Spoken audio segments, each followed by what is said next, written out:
Ce que vous avez entendu, ce qui se passe à l'est du Congo, ça peut paraître loin, mais savez-vous que l'Europe y joue un rôle direct et mortifère? Alors commençons par le début. À l'est du Congo, au Kivu, la frontière avec le Rwanda, la guerre a causé environ 6 millions de morts. Certains estiment d'ailleurs que la moitié de ces morts seraient des enfants, imaginez-vous. Alors aujourd'hui, on parle surtout du groupe dit rebelle du M23 qui déstabilise la région. Et en fait, avec l'aide du Rwanda, ce groupe occupe aujourd'hui une partie du territoire congolais.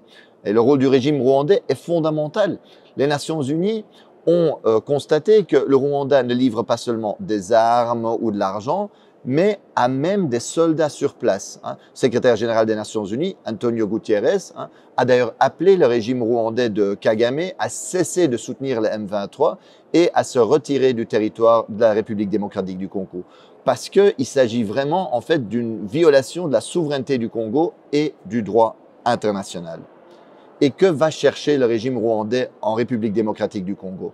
En fait, cette région est hyper riche en minerais, ressources naturelles, notamment le cobalt et le coltan. Ce sont des minerais essentiels pour les multinationales européennes qui servent entre autres pour les smartphones, les batteries, mais qui sont aussi utilisés dans l'industrie de la défense, dans la transition verte, l'aéronautique.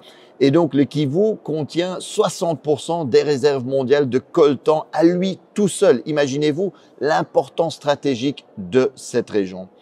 En d'autres mots, la guerre, les massacres, la déstabilisation à l'est du Congo arrangent bien ceux qui veulent voler les richesses naturelles, les matières premières du Congo. Et sans surprise, un groupe d'experts des Nations Unies a constaté qu'en 2023, le Rwanda a enregistré une hausse sans précédent de ses exportations de coltan, une augmentation de 50% par rapport à l'année précédente.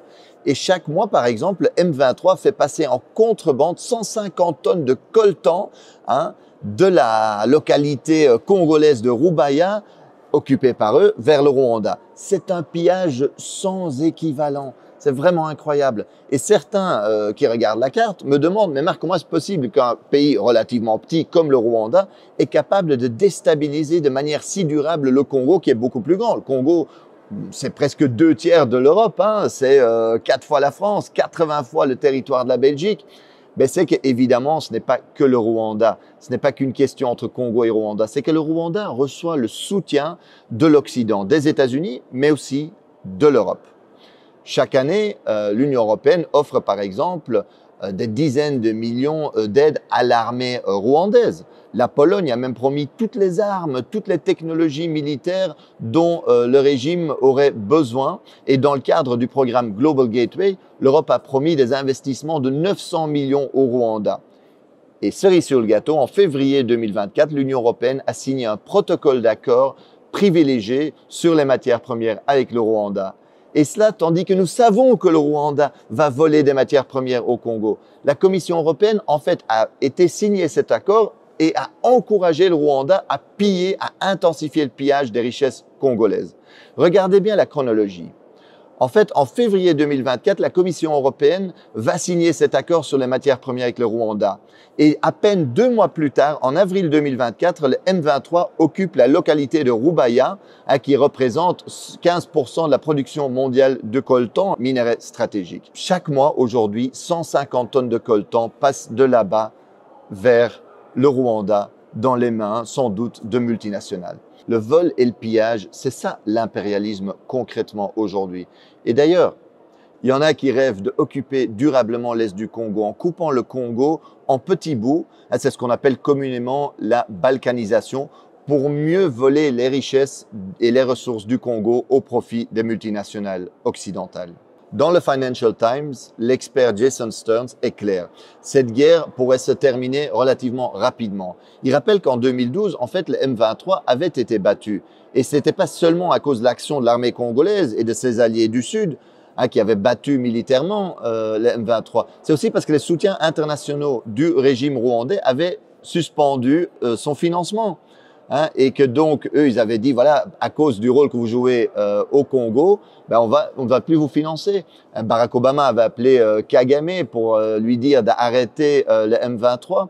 En d'autres mots, si l'Occident aujourd'hui ne sponsorisait pas cette guerre, elle pourrait prendre fin très rapidement. Et on pourrait éviter, on aurait pu éviter déjà beaucoup de ces morts, beaucoup de ces victimes innocentes aujourd'hui en Congo. L'impérialisme aujourd'hui, le vrai visage de la politique étrangère et commerciale européenne en Afrique, c'est ça. Et quand la Russie envahit l'Ukraine, l'Union européenne parle du droit international, à juste titre. Mais quand son allié rwandais viole la souveraineté congolaise, commet des massacres, elle soutient. Comme quand Israël occupe la Palestine, le Liban, la Syrie, l'Union européenne se range du côté de l'agresseur. Alors aujourd'hui, faisons pression sur les dirigeants européens parce que ce n'est pas acceptable que l'Europe joue ce rôle-là. Alors il est possible aujourd'hui de faire pression, c'est nécessaire pour que l'Europe arrête sa complicité avec les crimes sur place. Alors envoyons un message à Ursula von der Leyen, présidente de la Commission européenne, ou à la ministre des Affaires étrangères de l'Union européenne, Kaja Kallas. Envoyez-leur un message par les réseaux sociaux, envoyez-leur cette vidéo-ci. Et en plus, mobilisez-vous dans la rue parce qu'il faut mettre la pression sur nos gouvernements aujourd'hui.